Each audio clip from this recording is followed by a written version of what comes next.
परशुरामपुरी की सभी सम्मानित जनता को प्यार भरा नमस्कार। अभी हमारी मौजूदगी आपके जनपद शाहजहाँपुर की परशुराम विधानसभा यानी जलालाबाद में है।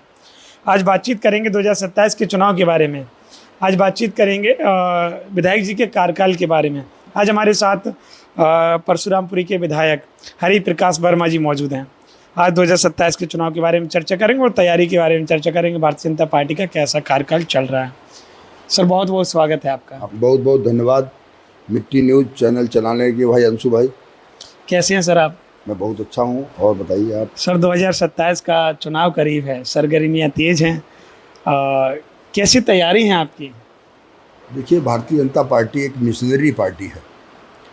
देश को, राष्ट्र को परम वैभव पर ले जाना भारतीय जनता पार्टी के कार्यकर्ताओं का संकल्प है। इस संकल्प के साथ हम आगे बढ़े हैं। हमने संगठन में काम किया है। परशुरामपुरी में 2022 में यहाँ की जनता ने सेवा करने का अवसर दिया। 22 के चुनाव से बाद, रिजल्ट आने के बाद से लेकर आज अभी सवेरे तक, अभी तक आपके साथ बैठे हैं। लगातार 24 घंटे इस विधानसभा की बेहतरी के लिए, यहाँ जो चीज़ें रह गई थी भारतीय जनता पार्टी का वो विचार अंत्योदय का, जिन गांवों तक विकास नहीं पहुंचा था वहाँ हमारा प्रयास है कि अंतिम पायदान तक विकास पहुँचे। उसके लिए संकल्प के साथ काम कर रहे हैं। सर 2027 के चुनाव में तमाम चीज़ें आती हैं। अभी जलालाबाद का नाम परशुरामपुरी हो गया, आपकी विधायकी में ये हुआ है, क्या इसका फ़र्क पड़ेगा आम जनता के बीच में, क्योंकि जनता तो खुश है? देखिए, जब मैं यहाँ वर्ष 2022 में चुनाव लड़ने के लिए आया था, उससे पहले मैं जिलाध्यक्ष था पार्टी का, तो आना रहता था, कार्यकर्ताओं से मिलना होता था, आम जनमानस से भी मिलना होता था। लेकिन जब चुनाव के लिए आया, जैसा कि आप समझते हैं, चुनाव में जब जाते हैं तो लोग बहुत सी बातें लेकर सामने आते हैं कि ये भी होना चाहिए, ये भी होना चाहिए, आज तक ये नहीं हुआ। तो मेरे पास भी जब भी हम चुनाव के लिए निकलते थे तो पहली डिमांड आती थी, कोला घाट का टूटा पुल बनेगा कि नहीं बनेगा।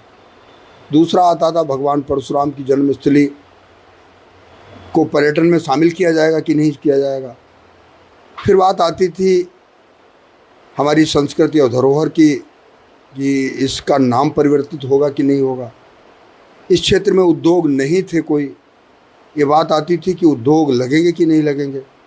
शाहजहाँपुर से जलालाबाद, कटरा से जलालाबाद, अल्लाहगंज से जलालाबाद, जलालाबाद से मिर्ज़ापुर, मिर्ज़ापुर से कलान, कलान से आंधीदेही रोड, और कलान से परौर, थरिया से परौर, मिर्ज़ापुर से बहरिया रोड, मिर्ज़ापुर से ढाई रोड। इस सारे रोडों की स्थितियां ख़राब थीं, और जो कटरी क्षेत्र था वहाँ की सड़कों की स्थितियां बहुत ख़राब थी। ये लोगों के मन में था कि बनेंगी कि नहीं बनेंगी। मेरे पास भी बड़ा स्थितियां आई थी, कैसे इतने बड़े संकल्प पूरे होंगे। भगवान की कृपा हुई।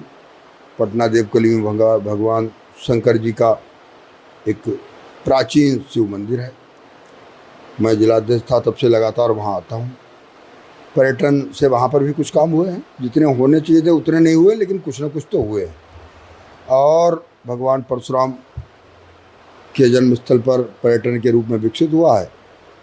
करोड़ों रुपए से वहाँ पर काम चल रहे हैं, आपने देखे होंगे। और लगभग चारों तरफ जो इंफ्रास्ट्रक्चर है वो बन रहा है, इंडस्ट्रियल कॉरिडोर डेवलप हुआ है।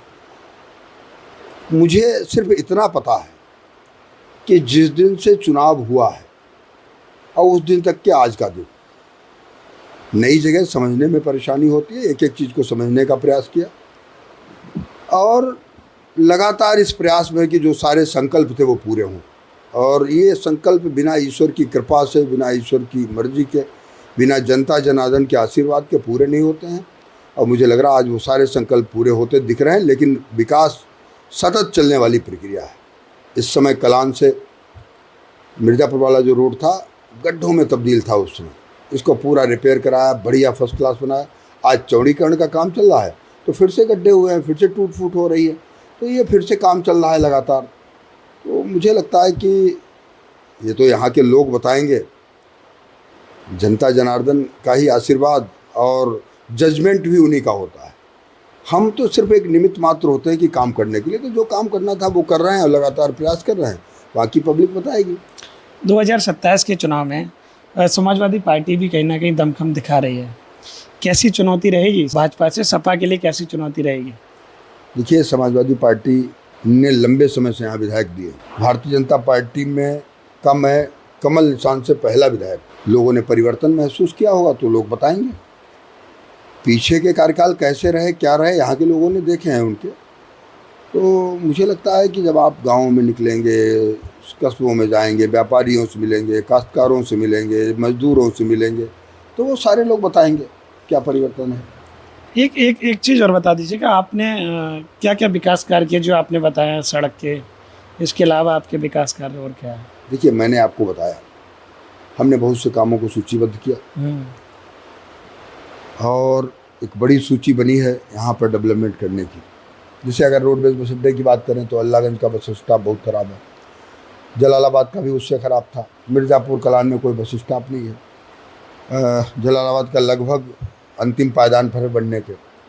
अल्लाहगंज वाले का भी 2024 में हमने विधानसभा में पत्र लगाया था, याचिका लगाई थी, उसका जवाब आ गया है। इसी सत्र में उस पर भी काम शुरू होना है। बहुत से काम शुरू हुए होंगे, लेकिन हमने बहुत से कामों को सूचीबद्ध किया है और वो बड़ी संख्या में बड़ी सूची है और उन सब पर पत्राचार किया है। यहाँ एक GTI स्कूल था, कभी 2000 में बहन मायावती जी की सरकार में बना था, 2022 तक उसको चलाने का कोई प्रयास नहीं किया गया। मैं विधानसभा गया, पहली बार बोला, उस पर भी इस समय काम चल रहा है, वो भी चलेगा। ITI स्कूल है यहाँ पर, वहाँ तक बच्चों के जाने के लिए सड़क दी थी। ऐसी तमाम बातें हैं और कोई विकास अकेले हमने ही नहीं किया, विकास सारे लोग मिलकर करते हैं। विकास अनवरत चलने वाली प्रक्रिया है। हमने लोग कामों को सूचीबद्ध किया है, हमने उस सूची में काफ़ी सफलता प्राप्त की है। जो बचे हुए काम हैं उनके से लिए पत्राचार हो गया है, फाइलें तैयार हैं, बहुत से काम नए आने वाले हैं, जो शेष बचे हैं वो भी होंगे। आप 27 में अगर पुनः विधायक बनते हैं तो क्या विकास कार्य और करेंगे, नए डेवलपमेंट क्या रहेंगे जलालाबाद में, परशुरामपुरी में? देखिए, विकास मैंने का सतत चलने वाली प्रक्रिया है। फिर भी कोई बड़े कार्य अभी स्टेडियम यहाँ कोई नहीं था, हमने स्टेडियम के लिए ज़मीन स्टेडियम के नाम कराई चिलुआ में, उसकी फाइल माननीय मुख्यमंत्री जी के पास पहुँच गई है। बहुत जल्दी एक आध सप्ताह में उस पर भी काम शुरू होगा। बहुत से अभी काम, जैसे हमारी CSC है यहाँ की, उसको ट्रामा सेंटर में होना है तो होगा।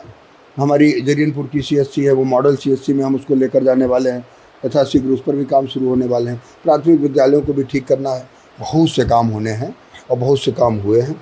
इस साल के लिए हम संकल्पित भी हैं और स्वयं में संतुष्ट भी है कि मैक्सिमम जितना हम दे सकते थे आउटपुट अपना करने का, मैंने उसमें कोई कोर कसर नहीं छोड़ी अपनी तरफ से, चाहे वो किसी भी क्षेत्र में हो।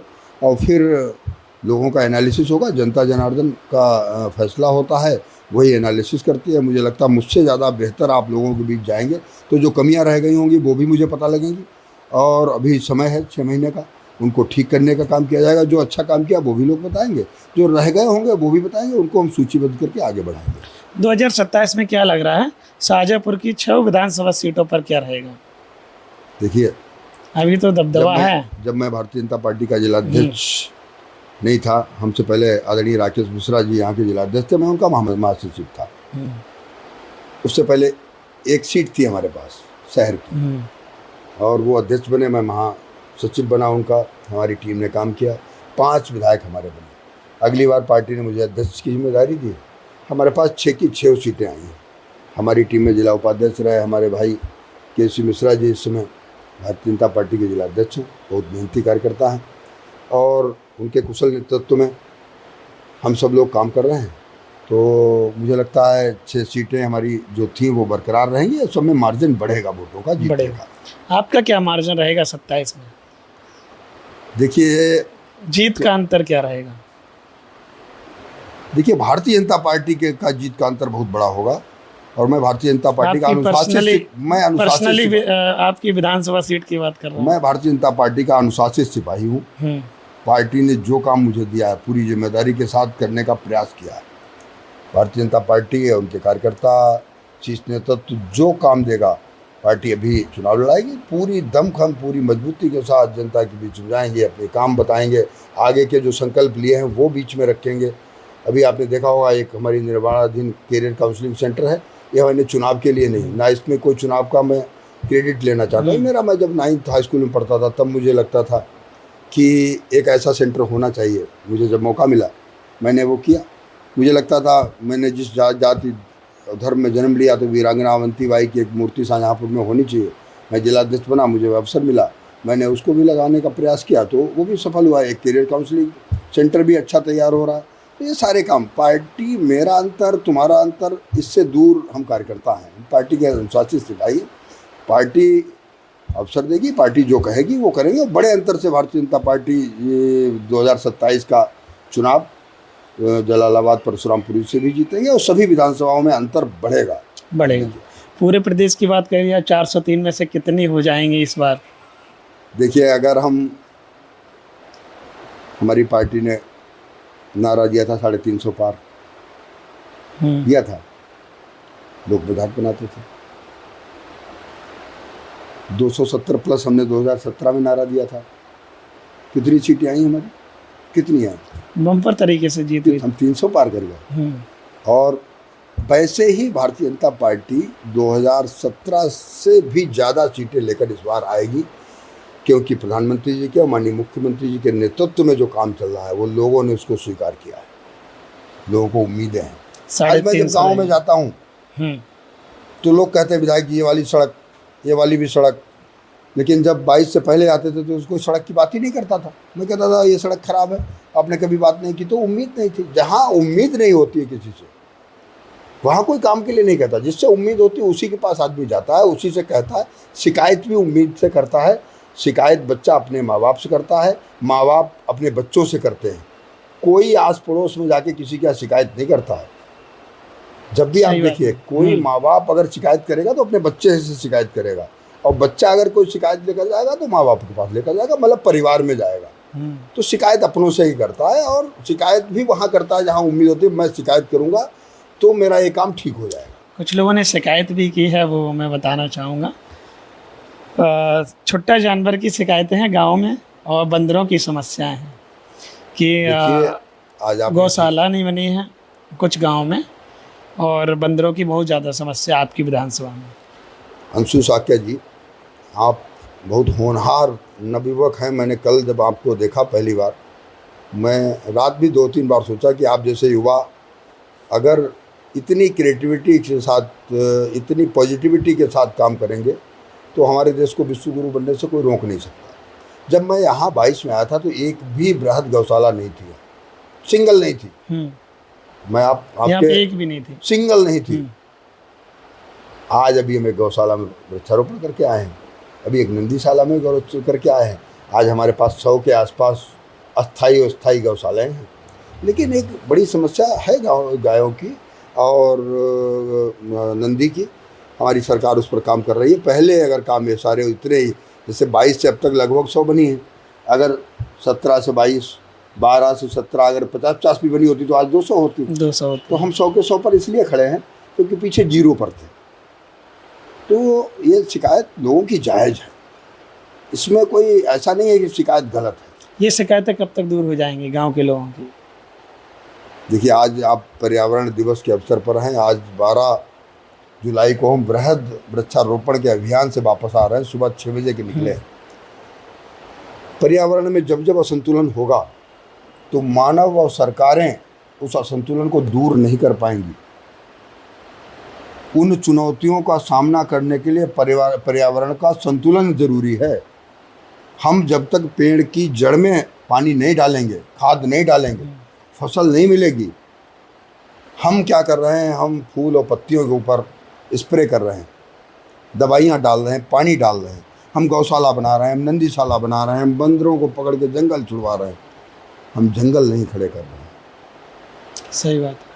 हमें लगता है कि पर्यावरण का संतुलन हम सबको बनाना पड़ेगा।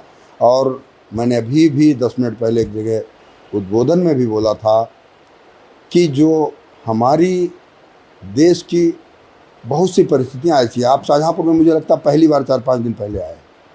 शाहजहाँपुर नगर जो है, मैं नगर की बात कर रहा हूँ, ज़िले की नहीं। शाहजहाँपुर नगर ऐसा बसाया गया था, 3 तरफ से नदियों से घिरा हुआ। और जो मैंने सुना है, मैंने देखा है, देश के बड़े बड़े आर्किटेक्ट कॉलेजों के स्टूडेंट, प्रोफेसर प्रैक्टिकल के लिए आज से 10 साल पहले शाहजहाँपुर आया करते थे और कहते थे ये कैसा शहर बसा है। कि तीनों तरफ से नदियां हैं, फिर भी शहर के अंदर पानी एक बूंद बाढ़ का नहीं आता।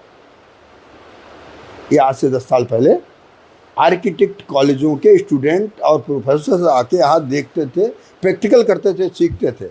आज क्या हुआ? नदियों के किनारे हमने विकास के नाम पर डेवलपमेंट शुरू कर दिया, उनको बांधने की कोशिश की प्रकृति को। 2 बार से हम देख रहे हैं शाहजहाँपुर पूरा डूब रहा है, जिसको इसलिए पढ़ा जाता था कि इसका आर्किटेक्चर पढ़िए, इसका प्रैक्टिकली समझिए कि यहाँ बाढ़ का पानी नहीं आता, 3 तरफ से नदियों से घिरा है। आज वो बाढ़ में डूब रहा है, क्योंकि हुआ क्या, जहाँ नीचा था वहाँ हमने मिट्टी डाल के ऊंचा करके मकान बना लिए, बिल्डिंगें बना दी और बड़े बड़े प्रोजेक्ट खड़े कर दिए, और जहाँ ऊंचा था वो जगह छोड़ दी। तो मैं अपील भी करना चाहूँगा पूरे देश के लोगों से, पूरे अपनी विधानसभा के लोगों से, कि प्रकृति के साथ जितना कम से कम वो छेड़छाड़ करें, मिनिमम जितना जीवन जीने के लिए आवश्यक हो, करें ही नहीं, ना करें तो ज़्यादा बेहतर है, लेकिन ना के बराबर करें। जैसे आज हम देखते हैं कि अगर आप अपने पैर से लेके सर तक के कपड़े खरीद के लाओ ब्रांडेड कंपनी के, तो आपका पूरा डस्टबिन भर जाएगा कूड़े से। और ये पोल्यूशन करता कौन है? मिडिल क्लास से ऊपर का आदमी। गांव का लेबर नहीं करता, गांव का मजदूर नहीं करता, गांव का काश्तकार नहीं करता। वो झोला लेके जाता है, अंडरवियर बनियान सब खरीदता है, उसमें एक पॉलीथीन नहीं होती, उसी में डाल के आ जाता है। पैक्ड सब्जी नहीं खरीदता, पैक्ड सामान नहीं खरीदता वो। तो जो लोग ज्ञान देते हैं, जो लोग ज्ञान देते हैं पर्यावरण को बचाइए, वही लोग पोल्यूशन को बढ़ा रहे हैं। इसलिए हम कह रहे हैं कि ये चाहे बंदरों की समस्या हो, चाहे गायों की हो, चाहे अन्य जंतुओं की हो, धरती के पर्यावरण का संतुलन जब तक नहीं हम लोग साधेंगे, तब तक सारे प्रयास वही होंगे कि हम जड़ में पानी नहीं डाल रहे हैं, पेड़ों की पत्तियों पर पानी डाल रहे हैं। जी, 2 चीज़ें और हैं, एक खाद का भी मुद्दा आया और पेट्रोल वाला भी मुद्दा आया, उसके बारे में क्या कहेंगे?